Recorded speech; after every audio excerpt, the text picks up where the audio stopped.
some people have emailed me and said, I feel bad I got out of the market because you said to get out of the market.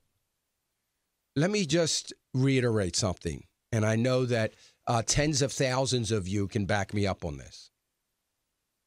I've never said get out of the market. Oh, you'll get an alert if you're a partner with me on the website about getting out of the market if I believe it's time to do that. I've never said get out of the market. That's a decision that you made, or that's a decision that you think you heard me say. I have always said that you should have, not always, but for an extended period of time, I have said you should have a significant portion of your money in cash.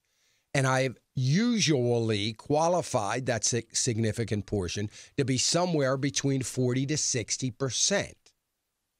That means the other 40 to 60% is either is in the market. It's exposed to the market. It's in stocks, it's in equities, mutual funds, whatever it is you have. But you have that exposure to the market.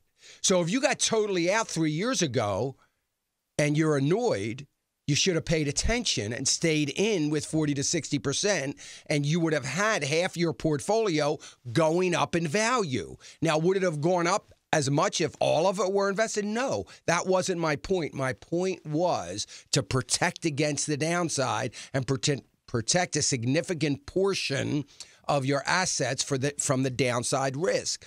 But if the market goes up 10 and you've got 50% in the market and 50% in cash, you made 5%. Now, you could still whine about that, and that's fine. I'm not concerned about that. But nonetheless, you did okay. It's critically important that you decipher what I'm saying and pay attention. And I know I talk fast sometimes. I know sometimes, and this is the majority of the time what happens, you've tuned in halfway through a particular comment I've made. So if I'm saying, look, get 50% of your money and just get it out of the market, you might have turned the radio on when I said get out of the market. I mean, I'll give you the benefit of that happens. But you need to understand everything that you think you hear me say, you need to put it into a context. And that context is probably something that I've said 3 or 4 or 5 minutes before that. So if you can try to make an attempt to do that, I think this program and this ministry will serve you better.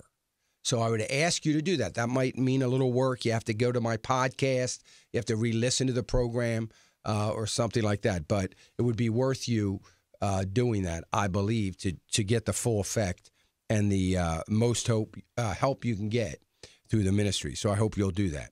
So make sure you check that out, that you think about that.